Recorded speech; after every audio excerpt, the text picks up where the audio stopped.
Un saludo muy especial a todos ustedes que nos ven a través de esta plataforma. Charlemos sobre derecho en cualquier momento que vean esta intervención. Nos excusamos de antemano por los problemas técnicos que tuvimos a la hora de la transmisión y por ende van a ver este video después de la presentación. Es un gusto para mí presentar a nuestro invitado de hoy. Él es José Pérez, quien nos va a hablar acerca de la responsabilidad civil analizada desde el derecho animal. Él es abogado, egresado de la Universidad Libre de Colombia, especialista en Derecho Médico de la Universidad Externado de Colombia, profesor universitario de la Corporación Universidad Unisabaneta, profesor universitario de posgrados en la Universidad Simón Bolívar, sede de Cúcuta, ganador de diferentes eventos internacionales en técnicas de juicio oral y argumentación jurídica, becario para capacitación en Washington, D.C. en sistema acusatorio por la Asociación Colombiana de Facultades de Derecho, ACOFADE, director de la firma de abogados Abogato Jurídico, primera firma en Colombia especializada en derecho animal, y socio fundador de la firma Legal Group Abogados Especializados, SAS. Bienvenido, profesor. Es un gusto para nosotros tenerlo aquí en este espacio académico. Tiene el uso de la palabra. Bueno, a todos ustedes muy buenas noches. Primero que todo, agradecerle al grupo de Charlemos sobre Derecho, a Mateo por la invitación. Obviamente estoy honrado y agradecido por la invitación, porque las personas que me han antecedido en las anteriores charlas han sido personas con una capacidad intelectual, profesional, algunos mis profesores, algunos mis compañeros, y sé pues personas que resaltan acá. Entonces, para mí estar acá con ustedes acompañándolos es todo un honor. A las personas que van a ver el video posterior, lamentablemente me hubiera gustado, pues, por temas técnicos, algunas preguntas del tema puntual. El día de hoy, muchachos, pues, ya tal como lo manifestó Mateo, pues, mi nombre es José Fernando Pérez, abogado, especialista en Derecho Médico, abogado litigante, pero más que abogado litigante, y antes de iniciar mi intervención quisiera agradecer a Abogato Jurídico. Tal como se mencionó, es la primera firma especialista en derecho animal en el país, y quiero agradecer a las personas que hacen parte de este grupo de trabajo. Son abogados que realmente desde su ámbito laboral, su ámbito profesional del derecho, han resaltado y han generado activismo judicial, y más que activismo judicial, han estudiado el tema del derecho animal en nuestro país, y a cada uno de ellos les quiero extender mi agradecimiento y mi saludo por hacer parte de este equipo de trabajo. El tema puntual de hoy, muchachos, el que nos citaron el día de hoy, es responsabilidad civil desde una mirada del derecho animal. Y para iniciar, ¿me regalas porfa las diapositivas, Mateo, si eres tan amable? Sí, profe, claro que sí.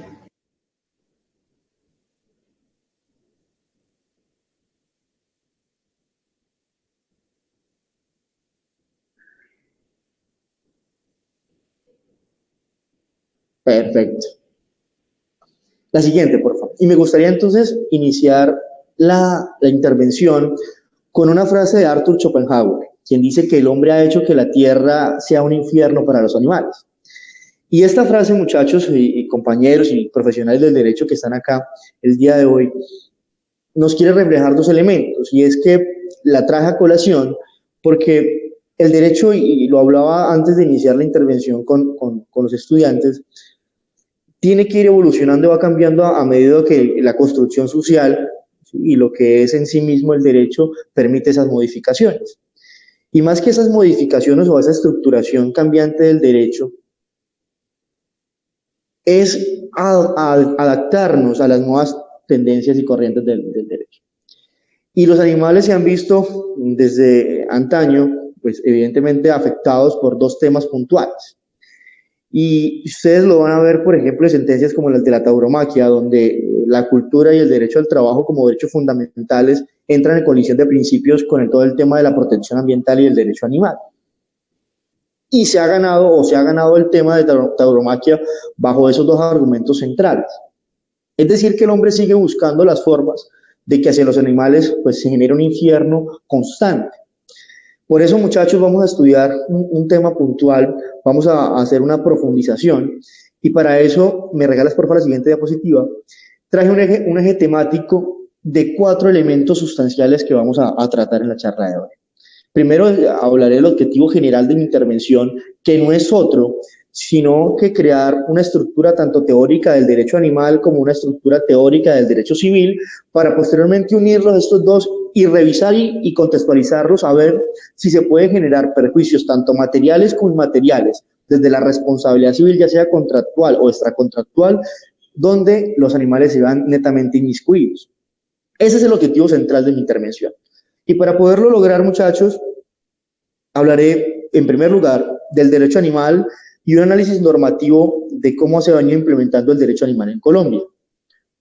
Y esto porque hay que construir el estado del arte, hay que construir el estado normativo que tenemos hoy día, y este estado normativo nos permite entonces estructurar a ver si la responsabilidad civil se puede aplicar específicamente al tema animal, y eso digamos que va a ser el eje central de mi intervención.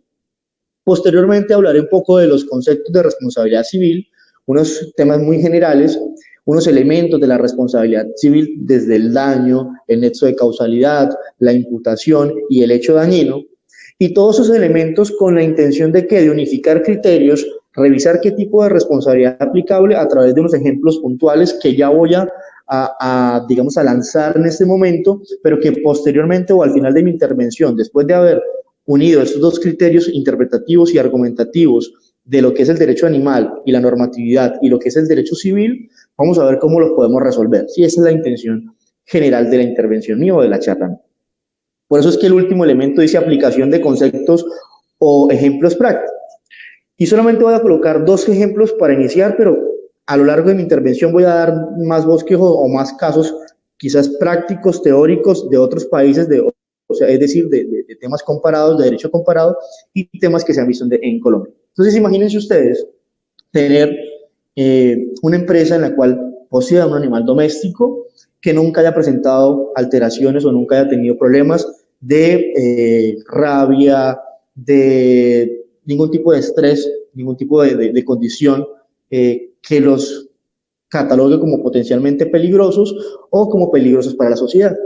Pero este animalito sufre algún tipo, un día de estrés y ustedes tienen una empresa quizás, por ejemplo, de venta de automotores y una familia lleva un niño menor de edad, 8 o 9 años, y este animalito primera vez, es más, es la mascota de su empresa, y mientras estos compradores firman el contrato para adquirir el vehículo, el animalito ataca a este menor de edad y le desfigura la cara. Y acá quiero hacer un pequeño paréntesis, no nos vayamos a mentalizar en tema penal, porque yo sé que muchos de ustedes, los estudiantes, siempre empezamos el tema penal, entonces yo les diría, pues revisemos la ley 1774 del 2016, que establece o tipifica el maltrato animal, porque quizás el padre de este menor atacó al animalito. Pero no, vamos a centrarnos en temas civiles. ¿Será que este padre puede reclamar a la entidad en temas contractuales o extracontractuales? ¿Cuál sería el tipo de responsabilidad aplicable? La primera pregunta que nos nace. Segunda, puede, además de pedir perjuicios materiales, es decir, lucro cesante, daño emergente, perjuicios inmateriales. ¿Cuáles son estos? Daños morales, daños en la vida en relación o afectación a derechos fundamentalmente protegidos por la Constitución. ¿Será que se puede hacer? Pues esa es la primera pregunta en ese tema específico. Y cambiemos la baraja. Imagínense ustedes tienen un animalito con el que han convivido 10, 12, 13 años. Es decir, ustedes viven solos y ha sido de su apoyo en cualquier crecimiento emocional, espiritual, se ha mudado con ustedes, se ha cambiado, es parte de su familia. Pero ustedes tienen una rencilla con un vecino de su apartamento, de su hogar. Y este vecino, con la intención de desquitarse, lo que hace es sacrificar a su animalito. Y eso a ustedes les genera evidentemente una afectación. La pregunta es, además de denunciarlo por temas de maltrato animal, ¿será que ustedes pueden reclamar daños morales? Entendiendo que el criterio de daño moral, o lo que se ha dicho de daño moral, es que toda actuación o hecho dañino que genere zozobra, tristeza, depresión, angustia, se puede tomar como daño moral. Entonces yo podría demandar civilmente por daños morales a esta persona que sacrificó a mi animalito. Pues son las dos preguntas, tendremos más, que intentaremos resolver con toda la teoría que vamos a hablar.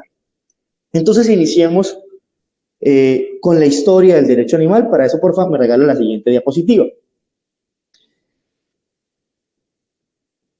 Bien, ustedes ven acá, y traje poca legislación, pero es con una intención. Vamos a ver varios elementos o varios apartes de lo que ha pasado por la historia del derecho animal para poder llegar a la jurisprudencia actual.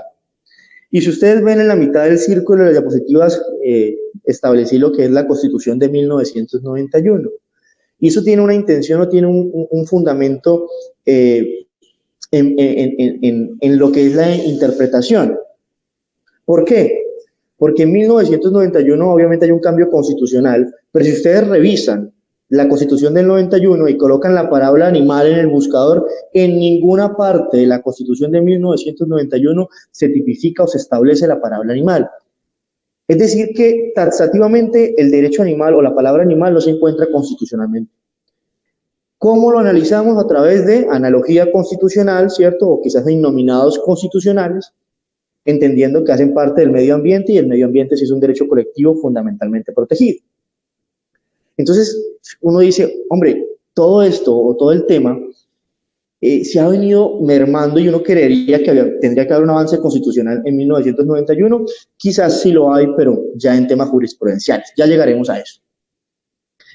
Después, encontramos entonces, o la primera ley que encontramos nosotros es la ley 5 de 1972.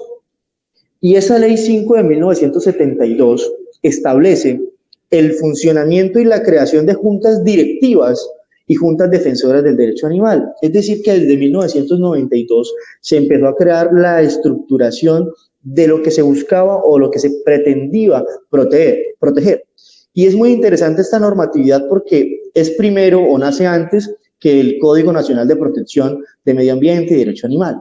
Es decir, primero se crean las juntas y estas juntas defensoras del derecho animal son las que primero empiezan a establecer todos los criterios normativos. Posteriormente, para, digamos, soportar el peso de esta normatividad, porque hubo un revuelo en la época, se tiene el decreto reglamentario 497 de 1973. Y este decreto reglamentario dispuso, primero, actividades o elementos que se tomaban como maltrato. Es decir, que desde 1972 y 1973 se tienen elementos puntuales de lo que es el derecho o el maltrato animal. Entre esos ustedes pueden encontrar el trato, el abuso a la crueldad animal, pueden encontrar animales que se encuentren en sitios antihigiénicos o con abuso de luz o de oscuridad como tal, mantener a los animales privados del aire, obligar a los animales a trabajos excesivos superiores a sus fuerzas y diferentes elementos. ¿Y por qué hago relación a estos temas específicos desde 1973? Porque culturalmente en nuestro país los animales son utilizados para temas laborales, para temas económicos y también para temas de diversión o cultura, circos, tauromaquia y diferentes elementos. Pero entonces uno dice, hay un error jurídico hablando porque siempre ha habido una doble categorización o una doble interpretación. Es decir, se empieza a decir que ellos tienen una serie de garantías y sistemas de maltrato, pero no se establecía desde esa época las diferentes formas de beneficios o salvaguarda para los mismos. Después ustedes encuentran la ley 9 de 1979. Esta ley 9 de 1979, además de dictar medidas sanitarias, busca o limita sostener el sacrificio de animales en abastos públicos, es decir, permite que sigan el tema del consumo animal, pero lo que dice es que el tema de abastos en sitios públicos o la matanza o el sacrificio en sitios públicos tenía que verse reducido, pero ya fue por más temas sanitarios. Por eso es que hubo una urgencia en tema de protección animal y por allá en 1989, la ley 84, establece entonces el Estatuto Nacional de Protección de los Animales. Y acá sí creó toda la regulación expresa donde generaban los elementos taxativos de protección, de no abuso, de no desarrollo, digamos, negativo en contra de los animales. Y posteriormente encontramos la ley en contra de los veterinarios o a favor de los veterinarios, depende de cómo se mire. Esta ley, que fue la ley, si es más reciente, la ley 576, expide el Código de Ética para el ejercicio profesional veterinario, genera algunas causales taxativas en las cuales uno puede denunciar a los veterinarios, y posteriormente también se crea la ley 746 del 2002, que regula la tenencia y el registro de perros potencialmente peligrosos, concepción que ya se ha ido cambiando. Entonces, importante que el estudio legal del derecho animal en Colombia pues ha tenido un pequeño avance o se ha ido adaptando a las nuevas tendencias, tanto sociales como normativas de nuestro país y a los nuevos criterios normativos que tienen, ¿cierto?, los magistrados. Y acá es importante hacer algún tipo de comentarios. Resulta y pasa que el derecho se adecua a la persona que está establecida, y si en las altas cortes hay personas que son animalistas, pues evidentemente el derecho animal va a tener un flujo más importante. Es por eso que en los últimos 5 años, que la tendencia del derecho animal ha venido aumentando, hemos obtenido se han obtenido 3 o 4 sentencias a favor de los animales en temas de protecciones constitucionales y legales. O sea, se ha tenido un avance como tal. Pasemos al siguiente tema, Mateo, por favor. La siguiente diapositiva, ¿listo? Ok. Pasamos a la cacería de animales exóticos en Colombia. Es importante manifestar que el tema de los animales exóticos o la caza deportiva fue ya establecida a través de la sentencia C045 del 2019 como está imposibilitada actualmente. Pero, ocurrió no por un tema constitucional, sino un tema mediático. Si ustedes pueden ver en la diapositiva, hay 3 grandes periódicos internacionales que entran a cuestionar el funcionamiento normativo y el funcionamiento del país y el funcionamiento legal de las altas cortes y del gobierno nacional. El primero, Los Angeles Times, abrió en su periódico internacional con lo siguiente: la orden del gobierno colombiano de asesinar al hipopótamo que alguna vez fue de Pablo Escobar. Después también encuentran un periódico de Gran Bretaña y por último un periódico de Francia. Todos se van o se vuelcan en una crítica constante y se vuelve Colombia un vuelco de críticas en temas de protección animal, porque la solución que en algún momento entendió el Estado o el gobierno nacional era cazar a este elefante, a este hipopótamo, perdón, con la intención de que primero no se reprodujera más y segundo, que no fuera a causar problemas en temas ambientales. Y entonces mucha gente se empezó a trabajar constantemente por el tema de la cacería de los animales, y es por eso que hasta el año pasado, escúchense bien, hasta el año pasado, sentencia que entró a aplicación en el 21 de agosto del 2020, es decir, un año después, se limita entonces la caza deportiva en nuestro país. Sigamos, Mateo, por favor. Ustedes ven en las siguientes diapositivas, ya el decreto lo mencioné, ya la ley 84 ya ustedes vieron que es el estatuto de protección, pero hay un tema jurisprudencial constitucional que es importante resaltar. Y esa jurisprudencia constitucional tiene varios elementos. El primero, el que quiero resaltar, es la siguiente diapositiva, que es el arte de la tauromaquia y otros espectáculos. ¿Sí? El arte, porque no ha sido, o tradicionalmente en Colombia no es un país que tenga la tauromaquia establecida, sino que llegó o fue un avance que se fue dando a lo largo de los años. Y acá hay una frase muy importante de Immanuel Kant, que dice que aquel que es cruel con los animales se vuelve difícil también en su trato con los hombres. Y este es un tema de fanatismo, muchachos. Aquí ustedes van a ver que en el tema de la tauromaquia, a veces más que argumentos, se tienen temas de fanatismo y de implicaciones normativas. En algún momento, el análisis jurídico que se dio con respecto a la tauromaquia fue muy interesante, porque lo que buscó o lo que generó fue que desde 1978, ¿sí?, se hicieran fuertes críticas al gobierno colombiano. Después dijo, hay que sacar entonces un reglamento nacional taurino, se saca ese reglamento nacional taurino, se expide y se demanda por inconstitucionalidad ese reglamento. Dicho reglamento queda vigente en nuestro país y siguen haciendo las modificaciones constantes. En el año 2010 con una sentencia de la Corte Constitucional, todo el mundo hizo fiesta porque se entendió que con la sentencia C666 del 2010 se podía entonces entrar a limitar todo el tema de la tauromaquia, del coleo, de perreas de gallos y peleas de perros en nuestro país, y se lograron todas las anteriores menos la primera. La tauromaquia en Colombia estuvo cesada en Bogotá solamente un año, y luego, por otra sentencia de constitucionalidad, vuelven a tomarse el concepto de tauromaquia. ¿Bajo qué argumentos? El derecho al trabajo y el derecho a la cultura y al libre desarrollo de la personalidad y demás elementos en coalición que quizás ponderaron en ese momento los magistrados de la alta corte para tomar esa decisión. Jurisprudencia, entonces, por eso me regala la siguiente diapositiva, que encontramos al respecto del tema. La jurisprudencia que encontramos de la Corte Constitucional, ya encontramos varias, ¿sí? ya encontramos diferentes jurisprudencias, pero hay que resaltar, y acá ustedes van a ver, desde el 2010, la sentencia C66, pero es importante resaltar las últimas o las más recientes. La C041 del 2017, que declara exequible todo el tema de la ley 1774 del 2016, que es la que estableció todo el tema de maltrato animal. Y segundo, la C045 del 2019, que es la que prohíbe o limita el tema de la caza deportiva. El testeo de animales se creó en temas más legales, más no constitucionales, pero el testeo en animales ha generado un impacto muy fuerte en temas industriales. ¿Y por qué estoy tratando de llegar a todo este tema? Porque esta finalidad o esto último tiene temas supremamente importantes.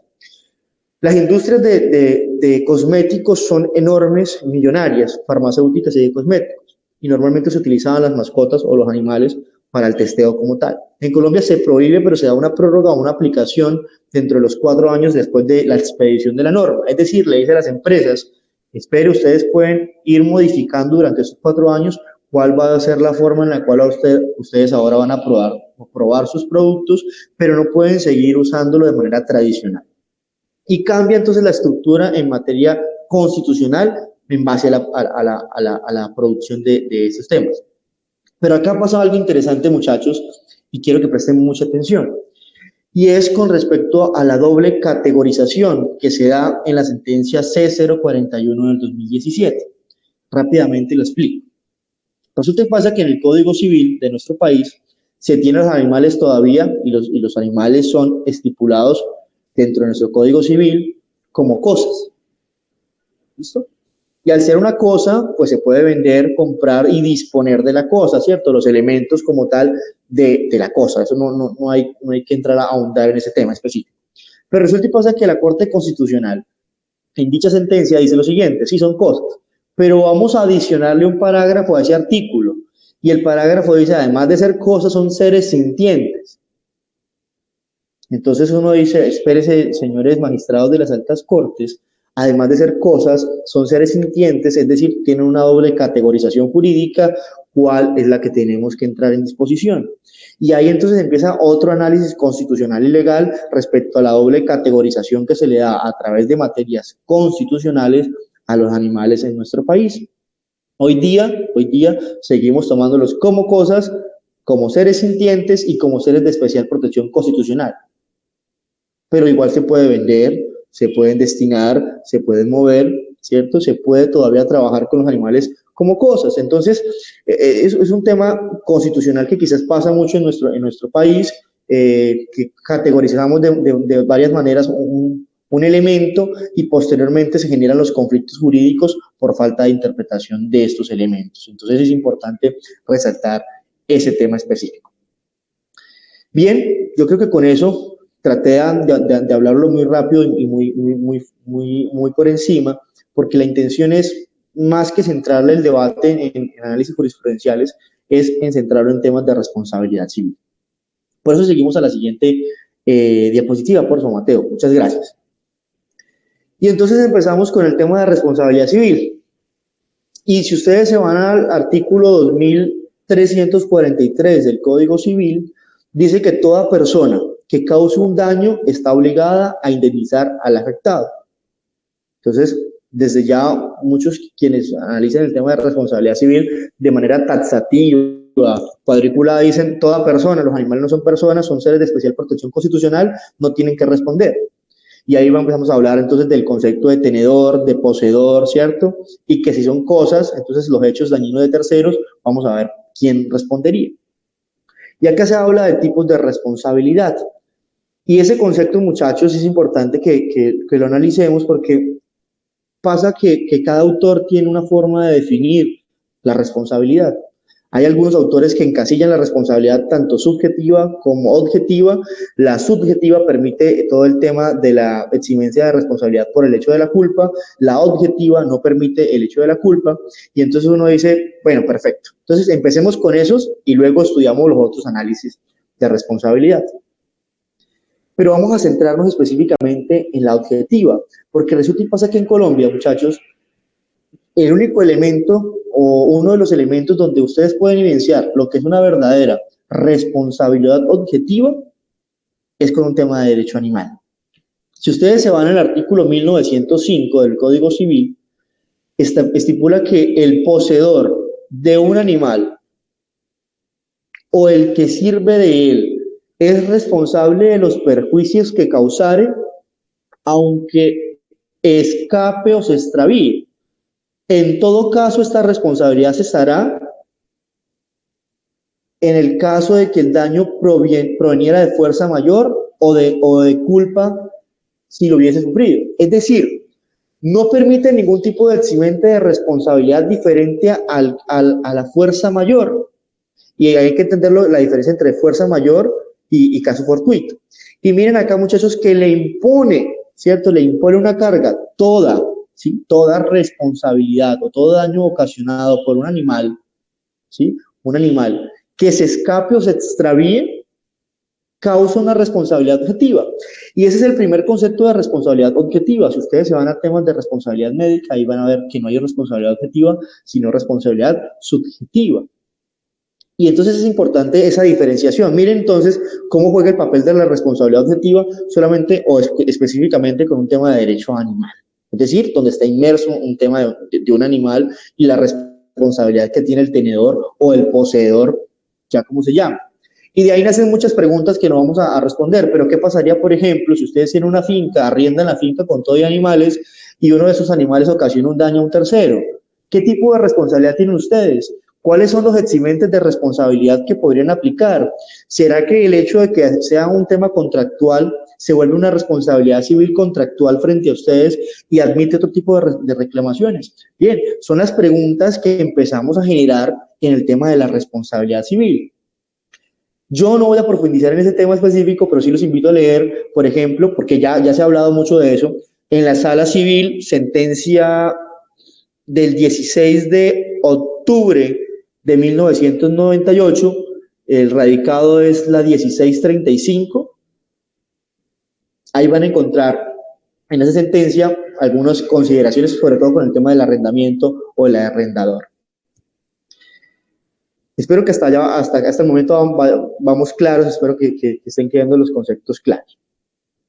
Otras personas, muchachos, otras personas que estudian el tema de la responsabilidad, dicen, no, pues la responsabilidad, además de ser objetiva y subjetiva, es contractual y extracontractual. ¿Listo? La contractual es la que se deriva evidentemente de una obligación contractual o de un contrato, donde se generan unas cláusulas contractuales y el incumplimiento de dicho contrato genera una responsabilidad contractual, es decir, hay una obligación o un vínculo directo. La extracontractual no requiere obligación entre las partes, no requiere contrato ni negocio jurídico entre las partes, por tanto, en muchos casos es una responsabilidad indirecta. Ejemplo para que se entienda rápidamente este concepto. Una persona sufrió un accidente de tránsito donde falleció su familiar. Contractual, una responsabilidad así contractual sería contra, por ejemplo, la aseguradora, que no quiera responder o que se desligue directamente del contrato o de la obligación de acá, y extracontractual sería de las víctimas, o sea, de la familia, que van a demandar a la persona, ¿cierto? Y a la aseguradora, porque no tienen una afectación directa, ¿listo? Más o menos un ejemplo muy por encima para no profundizar mucho en el tema y poder avanzar hacia adelante. Entonces esos son los dos tipos quizás son otros tipos o los más generales o los que más se hablan en temas de responsabilidad civil, tanto contractual como extracontractual. Otros autores, Azula Camacho y demás, hablan de tipos de responsabilidad en Colombia. Y ya dicen ellos, no, además de esto, hay una responsabilidad solidaria, hay una responsabilidad por daños causados por impúberes, hay una responsabilidad de padres por los daños ocasionados por sus hijos, hay una responsabilidad civil de la empresa junto a sus trabajadores. Y si ustedes se ponen a analizar el Código Civil, pues bueno, la primera, la responsabilidad solidaria, la encuentran en el artículo 2355 del Código Civil colombiano. Y acá, por ejemplo, la responsabilidad solidaria, siempre se pone el ejemplo del edificio que se está construyendo, se cae una parte del edificio y genera daños a terceros, ¿quiénes responden frente a ese daño? Entonces, muchos hablaban de la responsabilidad solidaria, artículo 2355. Hay otro tipo de responsabilidad que son los daños causados por impúberes, artículo 2346, todos los daños que cometa un menor y que ocasiona un daño o una comisión del delito, pues la persona que está a cargo de este es quien entra a responder. Eso es normalmente o es común. La responsabilidad de los padres o por los niños o por los hijos es la misma que la anterior, ¿cierto? Se toma igual. Y la otra es una responsabilidad civil por trabajadores. Pero no se habla entonces de la responsabilidad de los animales o del tenedor o el poseedor de los animales. Y se deja el tema en una responsabilidad netamente objetiva, pero para un caso específico. Y es importante acá manifestarlo, porque ustedes dirán, ok, si yo tengo un animalito y ese animalito causa daños, ¿es una responsabilidad objetiva? Y yo les digo, no. ¿Por qué? Porque ese artículo le faltó profundizar en una sentencia de la Corte Constitucional, quien dice que no solamente es el hecho de tener animal, sino también tenerlo para temas de seguridad o de protección de la finca, del lugar o del establecimiento en el que se encuentre. Es decir, que si se comprueba que ese animal está establecido ahí para temas de seguridad, la responsabilidad objetiva frente a ese animal y frente a ustedes como poseedores procede. Es decir, que la obligación el ámbito de cómo librarse de la responsabilidad a través de la culpa no podría aplicar en ese caso específico. Entonces, es importante tener en cuenta o tener esa relación establecida hasta ese momento. Después encontramos los elementos, sigamos Mateo, por favor, la siguiente diapositiva, encontramos lo que son los elementos de la responsabilidad. Y esos elementos de la responsabilidad en materia general, pues primero encontramos el hecho, ¿sí? El hecho dañino. Y el hecho no es otra modificación que contar la situación, pero ese hecho que genera o que tiene que ser efectos, genera siempre un daño, pero no siempre es ilícito. Me explico. El hecho de que un hecho o una situación jurídica genere un daño no implica que ese hecho siempre sea ilícito o antijurídico. Por ejemplo, si ustedes ven en materia constitucional, la expropiación es una fuente que puede generarte un daño. Es decir, si a ti te expropian una casa, te sacan de tu casa y te pagan menos de lo que tú consideras, quizás hay una afectación, hay un daño para ti. Y si, por ejemplo, si para ti esa casa generaba unos recuerdos y te estabas aferrando y hay depresión, ansiedad y angustia, ¿puedes demandar al Estado por daños morales? Sí, ¿cierto? Sí, hay una afectación, pero el hecho es ilícito. No, porque está regulado constitucionalmente. Esto para explicarles, muchachos, que no siempre un hecho ilícito puede ser tratado dentro de la responsabilidad civil. Y no siempre, ¿cierto? Un hecho lícito puede ser no tratado de la responsabilidad civil. En conclusión, una expropiación es un hecho lícito que puede generar daños, afectaciones reparables desde la responsabilidad civil. Entonces, ese concepto del hecho es importante tenerlo en cuenta. El segundo elemento del que siempre se habla es el elemento de la culpa. Y el elemento de la culpa habla desde un factor netamente subjetivo. Es decir, dentro de la culpa se encuentran los elementos, por ejemplo, del error de la conducta que cometiera una persona. Y ahí se generan los exigentes de responsabilidad en materia civil. Fuerza mayor, caso fortuito, culpa exclusiva de la víctima, ¿cierto? Como eximentes de responsabilidad civil frente a un caso concreto. Tenemos después entonces el nexo de causalidad, y acá sí es importante explicarlo de manera general porque cambia quizás con la interpretación o con la argumentación o con la aplicación normativa. El nexo de causalidad es la relación que existe entre el hecho y el daño. ¿Listo? Entre el hecho y el daño. Pero hay algo importante y acá le hago un paréntesis. ¿Por qué digo que puede cambiar dependiendo de la aplicación normativa? Porque, por ejemplo, en materia de responsabilidad médica, ya no es solamente la relación entre el hecho y el daño, sino el hecho adecuadamente establecido o la teoría de la causalidad adecuada en materia de responsabilidad médica. Entonces cambia el concepto y es importante tener en cuenta esa interpretación porque el hecho como tal, en materia de responsabilidad civil, en materia general, sí es la relación entre el hecho que se generó y el daño que se estableció. ¿Listo? Y a veces, ya eso ya depende, pues es del autor, hablan de los perjuicios dentro de estos elementos. Para mí los perjuicios no están ahí, pero sí tiene que estar el daño, ¿listo? Como otro elemento de la responsabilidad. Porque tu actitud o tu actividad puede ser ilícita, pero si no me ocasionaste un daño, no puede ser reparado porque no se generó el perjuicio como tal. Quizás tu conducta es reprochable, pero si no me ocasionaste un daño, no lo puedo reparar ni indemnizar, porque la actividad de responsabilidad civil es quien ocasiona un daño a otra persona. Entonces, si falta el elemento de daño, pues evidentemente la reparación no prosperaría y no habría cabida a una indemnización y a un tema. Ya por tema de autores, hay algunos que hablan de los perjuicios, o otros dicen que son clases de daños, entonces los establecen como daños materiales urgentes y materiales. Ojo acá porque es importante hacer una distinción entre lo que es en materia civil y en materia administrativa. En materia civil tenemos 3 daños inmateriales. ¿Listo? Primero, daños morales. Segundo, daño en vida en relación. Y tercero, daño a los derechos fundamentalmente protegidos. Pero en materia administrativa, el daño a la vida en relación se cambia y se pone daño a la salud, daños morales y daños a los derechos constitucionalmente protegidos. Es una modificación. Acá, como estamos en civil, son estos 3 primeros. ¿Listo? Daño en vida en relación, daño moral y derechos fundamentalmente protegidos y constitucionalmente protegidos. Estos 3 elementos, muchachos, son los que vamos a centrar en la explicación final, donde se puede aplicar entonces el derecho animal en temas específicos con los ejemplos que planteamos en un inicio.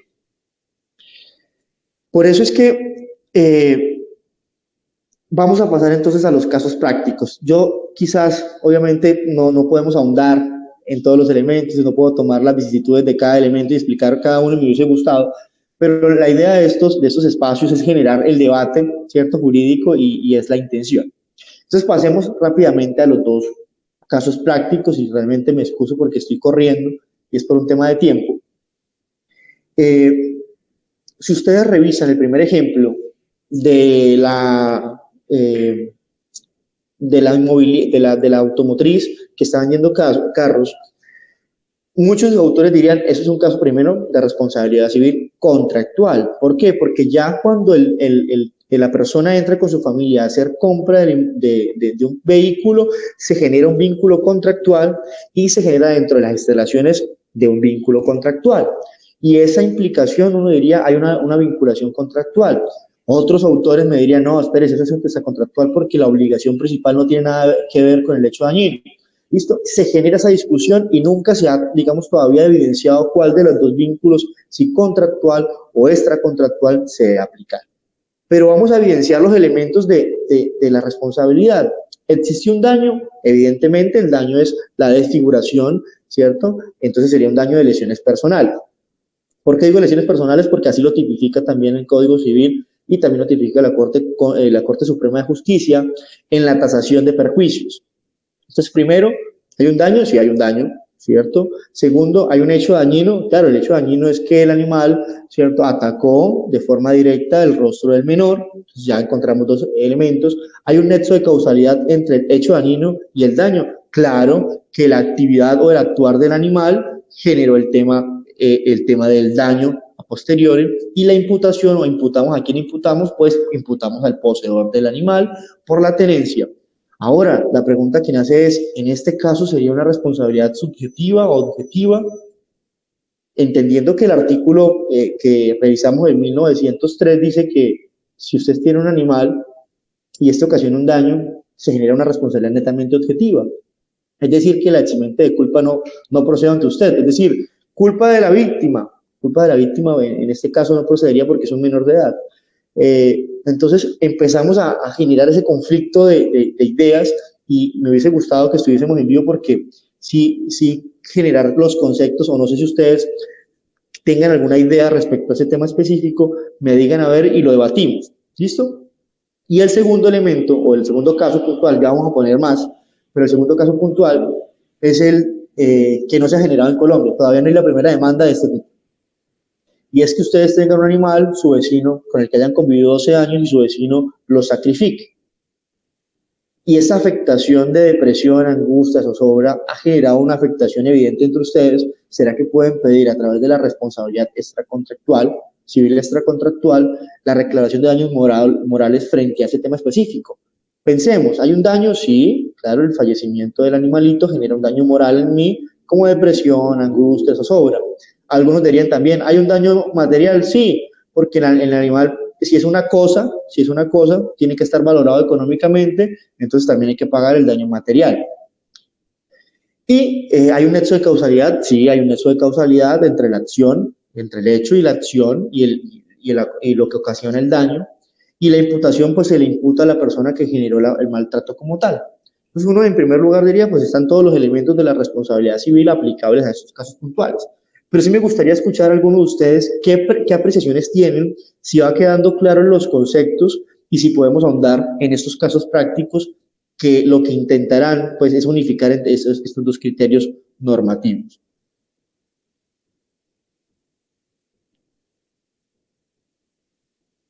Por ejemplo, Mateo, si tiene algún comentario. Bien, profe, no, pues me parece, digamos, muy interesante, me ven bien, hasta el momento. Yo que sí quería aprovechar para hacer una pregunta, y es en el caso, por ejemplo, del daño moral, digamos, la persona, en el ámbito probatorio más que todo, ¿no? ¿Cómo debe hacer para probar ese daño ante esa situación? Es lo que a mí personalmente me surge, pues, esa duda. Bien, miren, el daño moral nosotros tenemos, y eso es lo que pasa con los temas novedosos o con el tema del derecho animal, que uno diría, bueno, ¿y cómo probamos o cómo en materia probatoria llegamos a las mismas conclusiones que, por ejemplo, si se te muere un familiar? Obviamente guardando las proporciones, pues igual que uno prueba el daño moral en estos casos, a través de un psicólogo o un psiquiatra que pruebe que tienes episodios de ansiedad, depresión, tristeza, angustia y zozobra. Si esos elementos se toman como cuadro clínico y tú lo puedes demostrar pericialmente o bajo criterios de testimonio, pues evidentemente puedes soportar el daño moral ocasionado por la muerte o por el fallecimiento de tu animalito. Hay personas que realmente han entrado en depresión porque no les permiten el tema o porque les fallece un animalito, o porque les matan un animalito, o porque fallece ya por causas naturales. Entonces, ¿cómo probarlo? De igual manera, bajo los medios de prueba estipulados en el Código General del Proceso, que nos permite también el tema de la libertad probatoria, ¿cierto? Que podemos elegir cualquier tipo de medio de prueba para soportar un hecho y una pretensión que establezcamos dentro de nuestro proceso. ¿Alguien más tiene alguna consideración, alguna pregunta respecto al tema? Claro que sí, profe. A ver, decirles a las personas que aquí están con nosotros que si tienen algún aporte, alguna pregunta para el profe, pueden hacerlo con total libertad antes, digamos, de cerrar el espacio. La idea, pues, precisamente es esa, ¿no? Digamos, aprovechar ese espacio ya que no se pudo, pues, en el en vivo y hacerlo en este momento. Yo tengo una apreciación y es que no solo se mira como tal, o sea, aparte del vínculo que se tenga con el animal, también se puede observar y he evidenciado que el trato que se le da al animal, o sea, se observa el estado en que está el animal, ¿sí? O sea, ese cuidador, qué atenciones tenía el animal, porque ahí se puede evidenciar el vínculo que se tenía, no solo el hecho de que tener el animal y de los años que haya convivido con el animal, sino en qué condiciones tenía por lo menos el animal, el perro, el gatico, ¿sí? Pues se puede evidenciar también el vínculo que tenía ese cuidador con esa mascota, por decirlo así. Claro, y el tema del vínculo tiene íntima relación con lo que hablamos de daños materiales en temas de daños morales. Si tú compruebas el vínculo y generas que ese vínculo ha generado afectaciones reales hacia tu persona, en los elementos tales como depresión, angustia y zozobra, pues puedes soportar entonces la carga para decir que esa afectación real se dio, ¿cierto? Y puedes entonces entrar a pedir perjuicios inmateriales en temas de responsabilidad civil frente a los daños causados por la muerte o por la actividad de fallecimiento de tu mascota.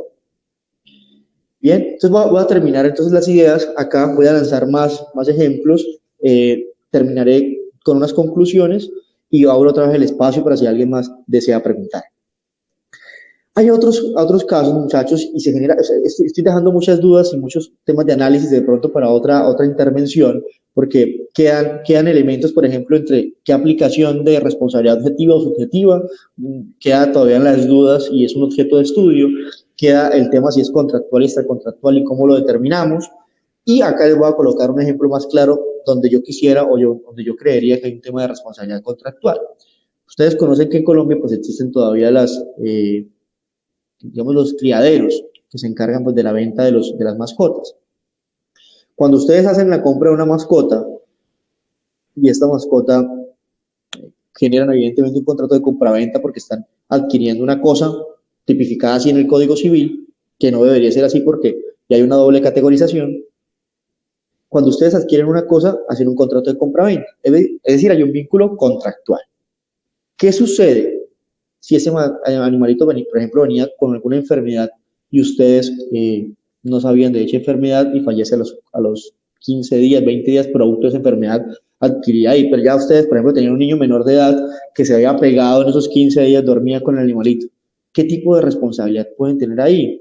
¿Listo? Entonces, alguien diría, no, pues es una responsabilidad civil contractual.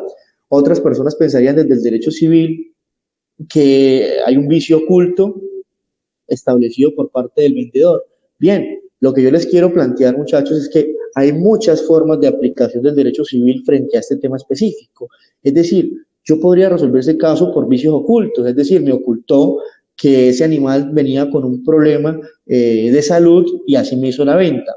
Este caso yo lo pongo en temas domésticos, pero es un caso que se ha dado mucho en temas de equinos y los caballos de 200 o 300 millones que vienen con problemas de corazón, pero certifican que este caballo viene bien, fallece a los pocos días y pierden 300 millones de pesos. Ya cambia la estructura, ¿cierto? Porque es que eso es lo que pasa con el derecho. Cuando minimizamos algunos conceptos o algunas mascotas, pues limitamos el ámbito de interpretación. Pero ya cuando hablamos de negocios de 300 o 400 millones por un equino, ya cambia la consideración. Ahí sí hablamos de pérdida de la oportunidad, además de pérdida de la oportunidad, hablamos de responsabilidad entonces, y ahí sí creamos el concepto. Pero ¿qué pasa entonces con los casos pequeños o con esa sintiencia de animales domésticos en la aplicación de la responsabilidad? Ese es, digamos, uno de los cuestionamientos grandes que uno se puede generar o que uno puede hacer en temas de responsabilidad. Hay otro tema importante, muchachos, que se viene dando mucho. No sé si han visto empresas, universidades, que cuando hay un animalito dentro de después dicen, este animalito hace parte de la universidad, le damos carnet, le sacamos fotografía y lo volvemos la mascota. Es decir, que la universidad como empresa jurídica o como persona jurídica toma entonces la característica de poseedor, ¿cierto? Ante esa entidad podemos demandar por responsabilidad civil contractualmente o extracontractualmente. Yo diría que sí, ¿cierto? Porque toma la característica de poseedor. Lo que todavía está en veremos o está en análisis puntual es en la forma de demandar. Primero, y aquí quiero concluir, quizás la conclusión más grande que podemos llegar es que en temas de cuando ustedes son los poseedores y su animal está destinado a temas de seguridad y esto ocasiona un daño, hay una responsabilidad objetiva puntualmente establecida en el Código Civil. Pero cuando quizás ustedes son los tenedores de ese animalito y es asesinado o sacrificado por otra persona, la responsabilidad civil no sería objetiva, sino sería subjetiva, ¿cierto? Y ahí entonces ya entran los eximentes de responsabilidad establecidos, además de una denuncia penal o una querella por maltrato animal, ustedes pueden hacer reclamaciones de perjuicios inmateriales como el daño moral y en algunos casos, el perjuicio de daño en vida en relación. En atención, por ejemplo, que ustedes sean dos personas mayores y tengan ese animalito tal como una parte fundamental de su familia y eso ha entrado en depresión, ya pues ha dañado, digamos, el contexto de relación que tenga usted con su pareja y si ese contexto, digamos que se disminuyó, también uno podría pensar que el daño en vida en relación podría ser establecido o analizado desde ese punto. Ya para concluir, muchachos, entonces, la idea de esta charla, de esta intervención, era generar dudas en ustedes, ¿cierto? Generar, digamos, el debate jurídico, las apreciaciones con respecto a todo lo que es la implicación del derecho animal desde un ámbito de la responsabilidad civil, como desde tiempos atrás ya tenemos estipulados una responsabilidad objetiva en temas de derecho animal. También estamos viendo si se pueden pedir perjuicios inmateriales, pero todavía hay un avance, son unas nuevas tendencias del derecho que en Colombia están apenas llegando, pero si ustedes van a ver en Ecuador, la constitución ecuatoriana que fue modificada recientemente, si no estoy mal, 2012, 2014, esa sentencia sí establece, por ejemplo, derechos a los animales. Si ustedes se van para España, encuentran una sentencia un poco, una corte más garantista. Alemania también es un poquito más garantista en temas de derecho animal. Entonces, depende pues de ese avance que se está teniendo y pues Colombia va dando pasos lentos, pero seguros en la consideración, y estos espacios permiten pues dejar volar las ideas, ¿cierto? Que quizás a veces en las áreas o en la clase no podemos dejar fluir libremente porque tenemos unos temas específicos para dictar, y estos espacios académicos pues permiten ese tema de ampliar nuestros horizontes mentales, de generar debate jurídico. Y por tal razón yo quiero agradecer a Mateo, a todos los muchachos de Charlemos sobre Derecho, porque me abren la posibilidad de hablar de temas que quizás me hubiese gustado hablar en otros espacios. Entonces, no siendo más, muchachos, agradezco el tiempo, la paciencia. Me excuso con quienes no pudieron estar en la charla y que tienen algún tipo de pregunta. Si la pueden dejar en los comentarios, yo con mucho gusto, si tengo el tiempo, la puedo responder. Y no siendo más nada, agradecerles. Si tienen preguntas, pues estoy presto para responder sus preguntas. Claro que sí, profe. Pues nosotros también excusarnos con todos ustedes que ahorita están en este en vivo en Meet y pues posteriormente los que lo van a ver en YouTube por el inconveniente que tuvimos. Y claro que sí, la idea es seguir generando estos espacios y creo que fue muy fructífero para todos, al menos las personas que nos pudimos conectar a través de este espacio, y claramente decir si hay alguna duda, algún comentario que quieran hacer, pues este es el momento preciso, y las personas que lo van a ver en su debido momento en YouTube, pues pueden dejar sus preguntas que digamos con gusto el profesor nos las irá respondiendo, y otra vez, y pues la idea también es generar otro espacio con el profe para conversar sobre esas dudas. Si alguien quiere comentar algo o hacerlo, lo puede hacer. Estamos prestos a eso. Si no, pues damos por terminado, pues también por cuestiones de tiempo, pues por el profe también que nos da pena. Agradecerle, pues, aceptar esa invitación y, pues, como ya le dije, excusas por la situación que se nos presentó, pero muy seguramente muchas personas van a alcanzar este video y va a llegar a muchas partes y a muchos jóvenes estudiantes y a abogados ya titulados que necesitan conocer pues estos temas y estos espacios que en realidad le hacen falta a la academia. En lo personal pues fue muy enriquecedor y muy fructífera esta charla, que estuve atento tomando nota, y pues profe, como bien lo sabe, estos espacios están abiertos y claramente esperamos poder contar en otro espacio con usted para que pueda acompañarnos. Muchas gracias a todos, al menos las personas que se conectaron. Mateo, a ti muchas gracias, a todas las personas que se conectaron y se van a conectar posterior a ver el video, pues agradecido por el tiempo y por tener la disposición de estar acá en la reunión. Gracias a todos y que pasen una feliz noche.